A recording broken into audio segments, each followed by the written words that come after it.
Vous écoutez Juste droit, le podcast qui vous donne l'heure juste sur l'état du droit au Québec.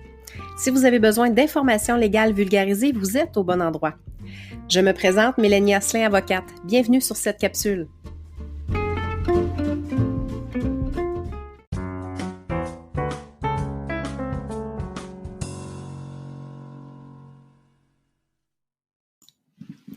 Bonjour tout le monde, j'espère que vous allez bien.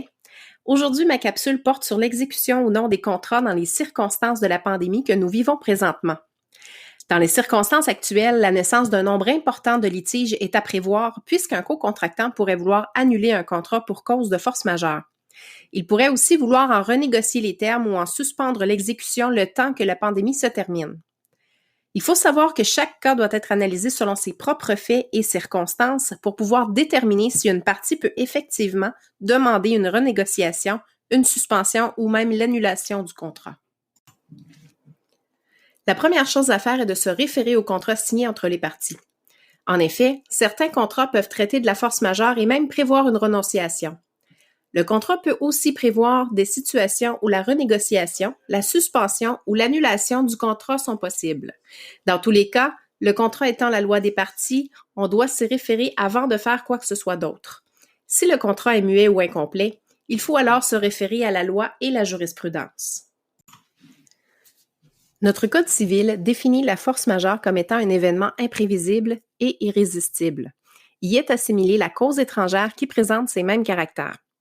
Pour réussir à prouver la force majeure, dans les faits, on doit démontrer 4 éléments. L'extériorité, l'imprévisibilité, l'irrésistibilité et l'impossibilité absolue. Qu'en est-il de ces éléments? D'abord, l'extériorité signifie que l'événement ne doit pas être la faute du co-contractant ou d'un de ses mandataires.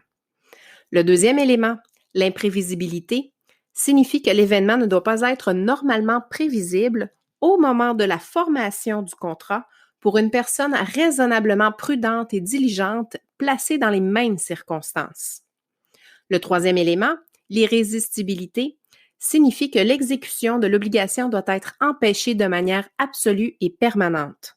Cela exclut notamment le cas où il serait possible de retarder temporairement l'exécution du contrat sans causer de préjudice ou si la prestation est seulement rendue plus difficile ou plus onéreuse. Le dernier élément, l'impossibilité absolue, signifie que l'exécution du contrat est impossible.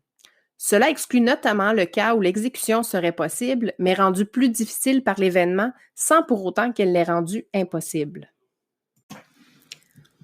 La pandémie que nous vivons peut-elle être considérée comme un cas de force majeure en regard d'un contrat? En réponse à cette question, il existe un précédent jurisprudentiel de 2010 qui est intéressant à étudier. En effet, lors des événements de la grippe H1N1 au Mexique, des voyageurs ont demandé le remboursement de forfaits voyage qui avaient dû être écourtés en raison de la grippe, considérée par le Mexique comme une pandémie. Le moyen de défense de l'agence de voyage était la force majeure. Parce que le contrat avait été conclu avant le début des annonces officielles du gouvernement canadien, le tribunal a considéré le H1N1 comme un cas de force majeure, vu l'imprévisibilité de la situation au moment de la formation du contrat. Comme l'agence avait partiellement exécuté son obligation parce que le transport aérien avait été exécuté et que les demandeurs avaient passé 2 jours au Mexique avant d'être rapatriés au pays, une partie seulement du forfait payé a dû être remboursée par l'agence. Suivant le principe de cette jurisprudence, c'est vu que l'interprétation du contrat doit tenir compte des circonstances dans lesquelles il a été conclu. Il est probable qu'un contrat formé après le début des diffusions gouvernementales au sujet du coronavirus ne puisse pas être annulé pour cause de force majeure, puisque le critère d'imprévisibilité ne sera pas rempli dans ces circonstances. Par contre, pour des contrats formés avant les diffusions officielles du gouvernement, il est probable que le coronavirus soit considéré comme un cas de force majeure s'il répond aux autres critères déjà cités. Dans un cas d'annulation de contrat pour cause de force majeure, il y aurait alors remboursement des sommes déjà payées. Si toutefois une partie de l'obligation avait été exécutée par le débiteur, le co-contractant devrait alors le payer pour la partie du travail accompli. Quant à la renégociation, si rien n'est prévu au contrat, le Code civil a balisé les possibilités de renégocier. Le contrat pourra être modifié pour les causes reconnues par la loi ou si les parties sont d'accord. Si on prend l'exemple du contrat forfaitaire, le Code civil prévoit que la renégociation sera possible seulement si les parties ont d'abord convenu cette possibilité. En outre, bien que la théorie de l'imprévisibilité ne soit pas admise en droit québécois à moins d'une clause au contrat, une partie, dans des circonstances exceptionnelles, pourrait demander la renégociation du contrat en invoquant l'obligation d'agir de bonne foi des parties.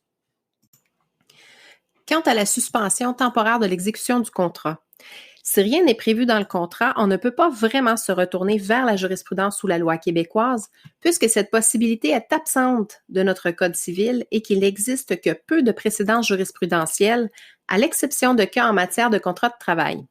Par contre, il est probable, comme pour la théorie de l'imprévisibilité, qu'une partie, dans des circonstances exceptionnelles, puisse demander une suspension temporaire du contrat en invoquant l'obligation d'agir de bonne foi des parties. Enfin, si un co-contractant subit une annulation de contrat à cause de la présente situation, une vérification auprès de son assureur devrait être faite, car certains contrats d'assurance couvrent ce type de risque. En conclusion, les parties devront d'abord se référer à leur contrat, puis se tourner vers la loi et la jurisprudence si le contrat est muet. En terminant, n'oubliez pas que le droit n'est pas tout.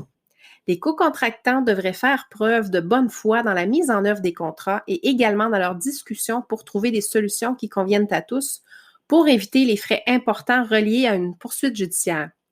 Si votre co-contractant vous contacte et vous parle d'annuler, de renégocier ou de suspendre l'exécution du contrat, il serait important plus que jamais d'écouter et de voir si on peut arriver à trouver une solution convenable pour toutes les parties. En cas de litige, la médiation ou la négociation pourrait être envisagée et, en dernier recours, la poursuite judiciaire. En terminant, j'espère que cette capsule vous aura été utile. Je vous invite à me laisser vos commentaires et à me poser vos questions via mon site Internet, par téléphone ou par courriel. Merci.